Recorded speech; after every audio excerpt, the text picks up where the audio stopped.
हिंदी साहित्य की कक्षा में आप सभी का स्वागत है। हिंदी साहित्य की कक्षा 5 का अध्याय संख्या 14 कर्तव्य बोध को आज हम पढ़ने जा रहे हैं। हिंदी साहित्य हमें सिर्फ बोली यानी भाषा ही नहीं सिखाता, अपितु जीवन जीने की कला, उसके महत्व तथा मूल्यों को भी हम सभी से अवगत कराता है। तो आइए इस अध्याय को प्रारंभ करते हैं।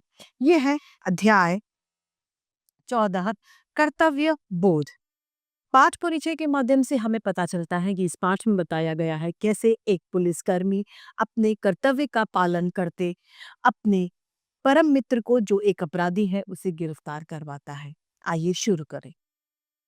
सिपाही अपनी प्रभावशाली मुस्तैद चाल यानी कड़क चाल में चहलकदमी कर रहा था, यानी क्या कर रहा था? चहलकदमी, चलकर जांच कर रहा था। उस समय सड़क पर अधिक लोग, ज्यादा लोग नहीं थे, इसीलिए उसकी यह चाल किसी पर रौब डालने के लिए नहीं थी, यानी किसी को डराने धमकाने के लिए वो चाल नहीं थी। अभी रात के 8 ही बजे थे, लेकिन हवा के ठंडे झोंके के साथ हल्की वर्षा के कारण मार्ग यानी रास्ता सुनसान था, यानी वहां पर लोग नहीं थे।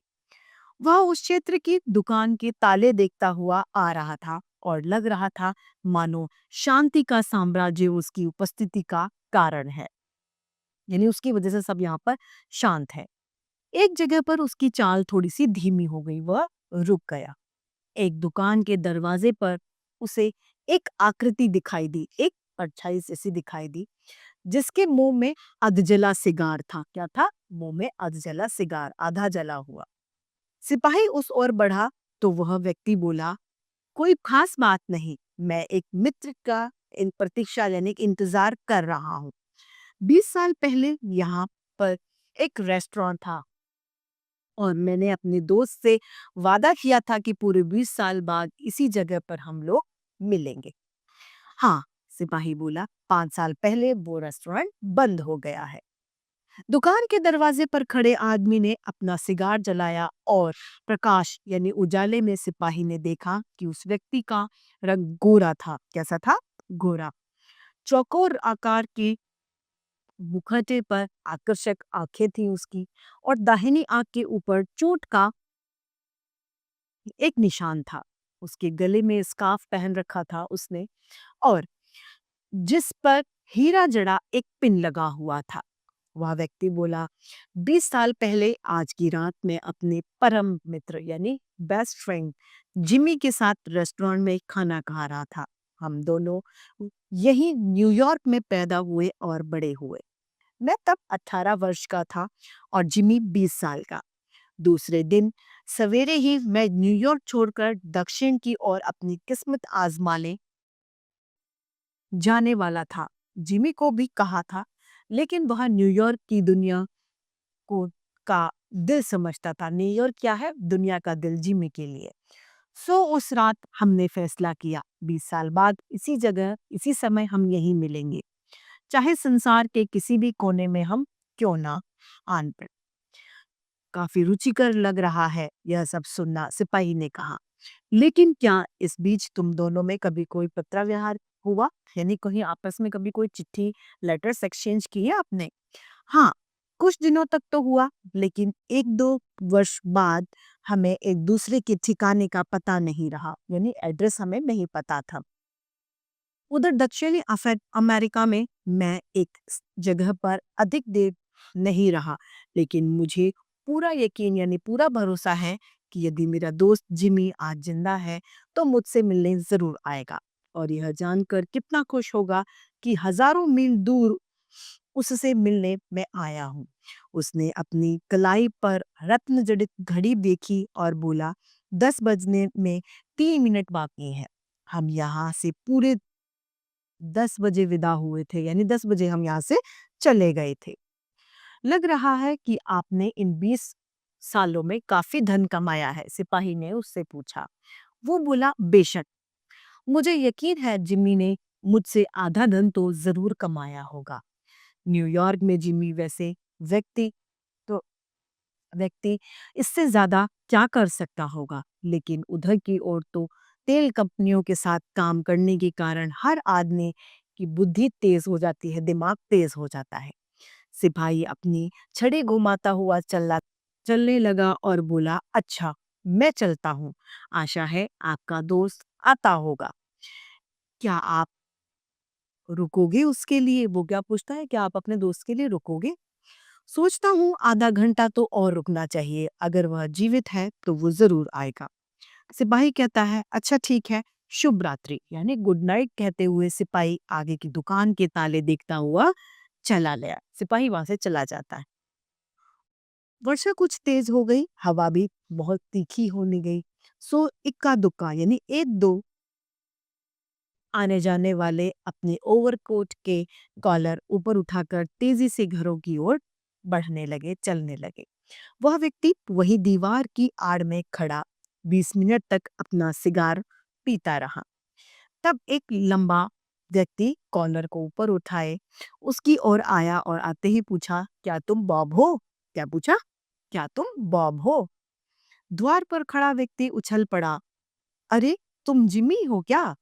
आगंतुक यानी आने वाले ने उसके दोनों हाथों को थामकर कहा, क्या किस्मत है, मुझे यकीन था कि तुम यहीं मिलोगे। 20 साल बहुत लंबा समय होता है। पुराने रेस्टोरेंट तो समाप्त हो गया, वही बैठकर खाना खाते। किस्मत ने कैसा खेल खिलाया और कैसे बीता तुम्हारा जीवन। बहुत बढ़िया, मुझे जीवन में सब कुछ मिला, लेकिन जिमी तुम बदल गए हो, लंबाई में भी 3-4 इंच बढ़ गए हो। बस इस बीच थोड़ा लंबा हो गया था। न्यूयॉर्क में तुम भी तो सफल रहे होगे। खास नहीं, बस नगर की सेवाओं में मेरा भी कुछ योगदान रहा। चलो किसी और जगह बैठकर गप्पे मारते हैं, यानी बातें करते हैं। दोनों व्यक्ति बाह में बाह डाले गपशप करते हुए चलने लगे। जो व्यक्ति अपना भाग्य आजमाने न्यूयॉर्क छोड़कर गया था, वह बढ़ चढ़कर अपनी सफलता का राग गा रहा था, अलाप रहा था, और दूसरा व्यक्ति उसकी बातों को सुन रहा था। चौराहे पर एक स्टोर के जगमगाते प्रकाश यानी एक जगमगाते हुई रोशनी में दोनों पहुंचे तो दोनों ने एक दूसरे को देखा। एक बोला, तुम जिमी नहीं लगते। 20 साल का समय तो बहुत है, लेकिन उसमें इतना सामर्थ्य नहीं कि एक आदमी की नाक ही बिल्कुल बदल डाले। यानी अब उसकी बनावट में थोड़ा सा अंतरों से लिखा। लेकिन 20 साल में एक अच्छे आदमी को बुरी आदत बनाने का सामर्थ्य तो है। उस दूसरे व्यक्ति ने ये बात कही। यह कहकर उस लंबे व्यक्ति ने आगे कहा, आप पिछले 10 मिनट से बंदी बनाए गए हैं, यानी आप कैद में हैं। मिस्टर सिल्वी बॉब, शिकागो से आपको पकड़ने के आदेश हमारे पास है। आप चुपचाप मेरे साथ चलें, इसी में आपकी भलाई है। हाँ, मेरे पास एक लिखा हुआ पर्चा है जो आपको देने के लिए मुझे कहा गया है। इसे आप यही प्रकाश यानी उजाले में पढ़ सकते हो। पर्चे पर 2-4 पंक्तियां लिखी हुई थी और पर्चा समाप्त करने तक उसके हाथ कांप रहे थे। पर्चे में लिखा था, बॉब, मैं नियत समय पर यानी मैं निश्चित समय पर उसी जगह पर तुमसे मिलने आया था। जब तुमने अपना सिगार सुलगाया तो तुम्हारा चेहरा देखकर मुझे पता लग गया कि शिकागो से तुम्हें ही पकड़ने के लिए आदेश आए हुए हैं। इस कार्य को करने में मैं असमर्थ था, यानी मैं तुम्हें पकड़ नहीं सकता था। मैं नहीं चाहता था कि मेरे दोस्त को मैं पकड़ूं, इसीलिए यहाँ थाने आकर किसी अन्य व्यक्ति को यह कार्य करने के लिए मैं भेज रहा हूँ। यानी उस दोस्त ने अपने कर्तव्य को निभाया। ऐसा नहीं कि उसने अपनी दोस्ती की वजह से अपने दोस्त को छोड़ दिया, नहीं, उसने अपने कर्तव्य का पालन किया। तो इस अध्याय से हमें शिक्षा मिलती है कि हमें हमेशा अपने कर्तव्य का पालन जरूर करना चाहिए।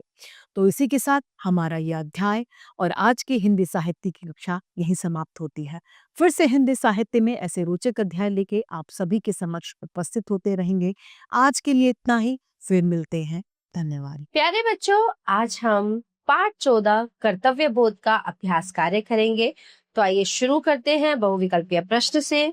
सबसे पहला प्रश्न है, दोनों मित्रों ने कहां पर मिलने का फैसला किया? जिस स्थान पर अंतिम बार मिले थे, जहां पर वो आखिरी बार मिले थे, रेस्टोरेंट में। सिपाही ने कैसे जाना कि व्यक्ति अमीर है? उसकी बातें सुनकर। जिमी ने अपने मित्र का चेहरा कब देखा?